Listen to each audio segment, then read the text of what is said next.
This is Ammon with Ventures Truck Parts. Today we're going to show you how to replace axle shaft U-joints in a Dodge 9 1/4 front axle from 2003 to present day. There's two different sizes. We're going to go over the year ranges and the features of the U-joints now. The larger U-joint size fits 2010 to 2024, 3500.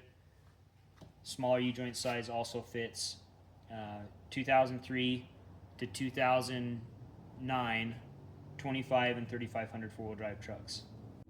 We have two different styles of U-joints available through Dana Spicer's two different lines. We have Spicer Life Series U-joints, which is USA made red and white box.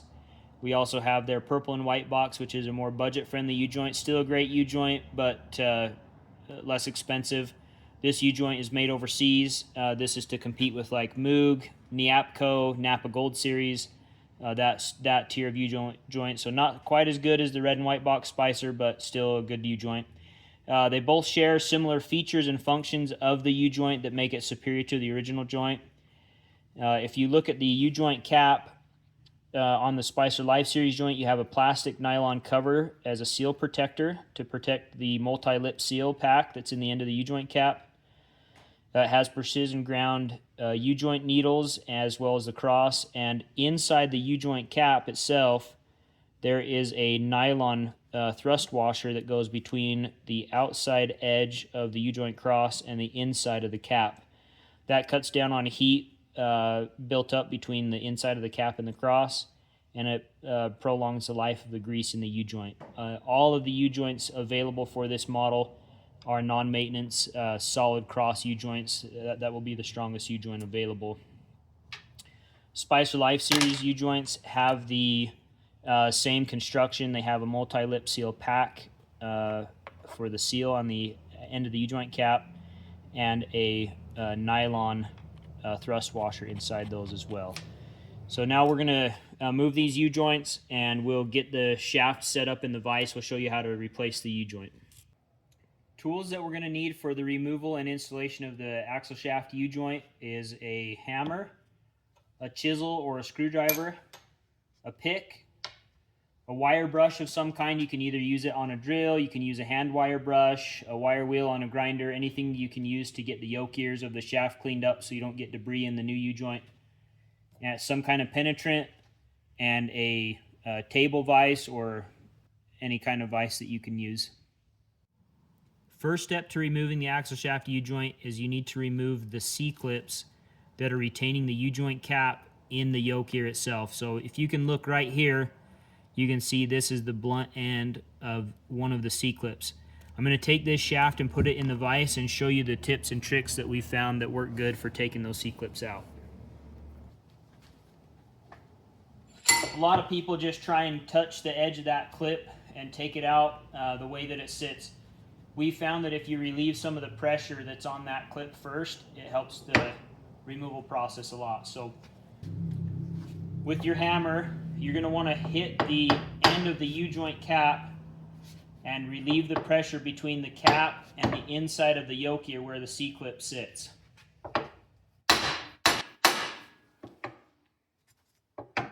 Then with your chisel, you're going to want to contact the end of that C-clip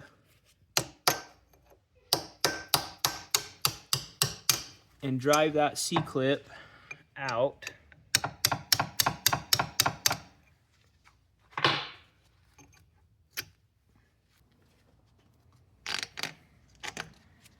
And remove it from the groove that's machined in the U-joint bearing cap.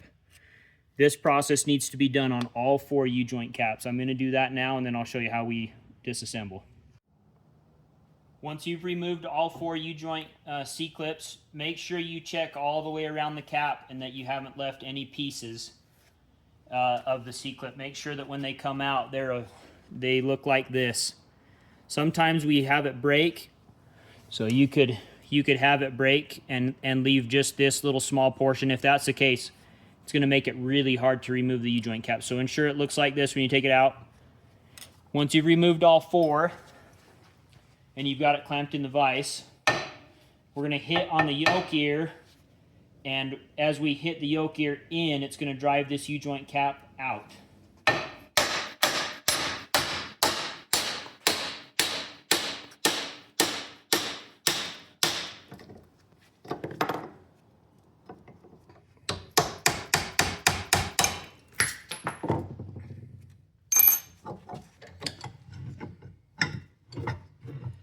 Okay, then we're going to rotate it around, do the opposite side.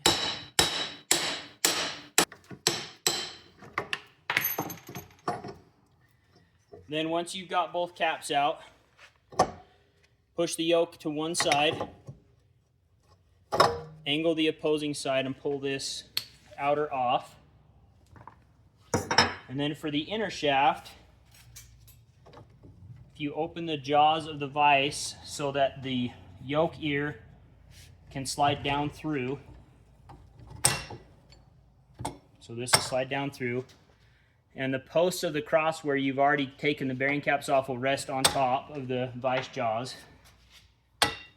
Holding the shaft with one hand, then you can hit.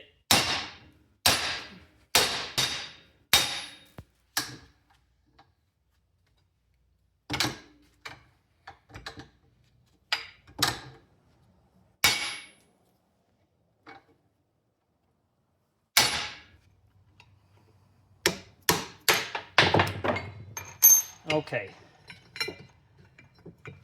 So once we have the cross taken out of the yoke ears,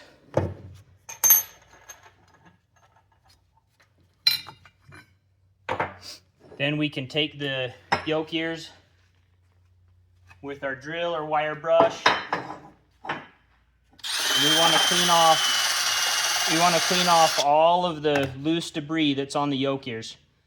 I'm going to do that off camera, get these things cleaned up, and then we'll show you how to install the new joint. Now that the yoke ears of the axle shaft are cleaned up and buffed off, you can see that the inside surface where the C-clip mates is nice and clean. The bore where the U-joint cap goes in is nice and clean, free of debris. That will ensure that we don't get anything contamination-wise in between the cap and the cross when we put it together. So when I do U-joints, I like to do the inner shaft first. Because it's longer, it's harder to hold. It's easier to start the U-joint in the inner and then add the outer to it than vice versa to start with the outer. So first thing we're going to do is we'll have to take two of our U-joint caps off. Make sure that the thrust washer stays inside the end of the cap, that you don't double it up on one side. So no thrust washer, no thrust washer, we should be good. We're going to set that inside the yoke ear on one side and have the cross protrude out. We're going to add our U-joint cap to the end of the cross. And then we're going to tap on the top of the yoke ear, and what that will do is that will drive the shaft down, the cap in, and the cross up for the next U-joint cap to be installed. Okay, so you can see with this U-joint cap, we don't quite have the C-clip groove exposed with the cap flush, so we need to countersink it a little bit. You can take a socket or maybe an old U-joint cap, place it underneath the cap,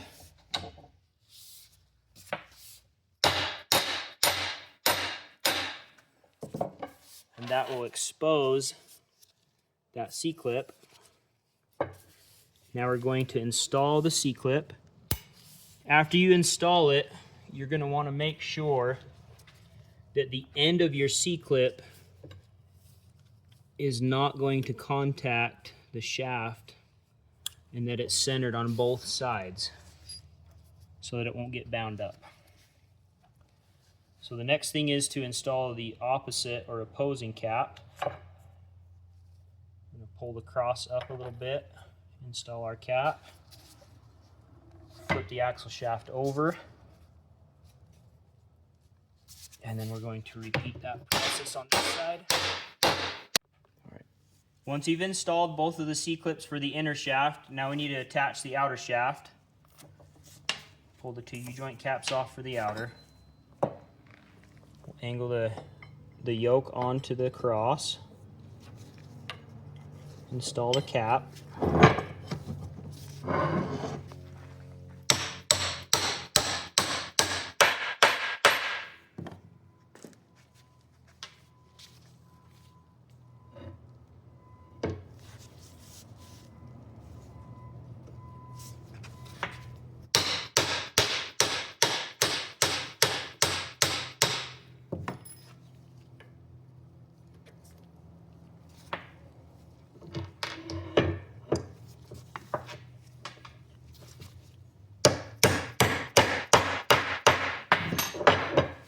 Okay, now we're going to install the C-clip on the first side for the outer.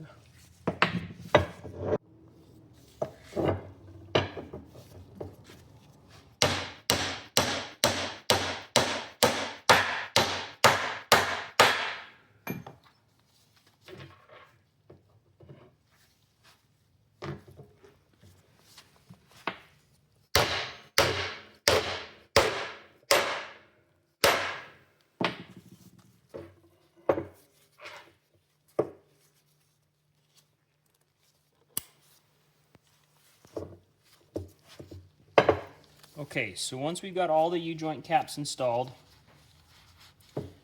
we've got pressure on the inside of the caps and the outside end of the cross. So we found a little trick you can do on the edge of your table. If you hang the outer shaft off the table, tap on it, that will make sure that the C-clips are tight up against the inside of the yoke ears, and that makes it nice and free. And then if we flip it around, we'll do the same thing with the inner shaft. Press the outer shaft on the edge of the table.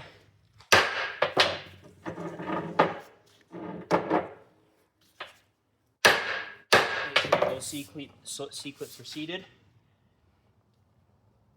That's your U-joint install.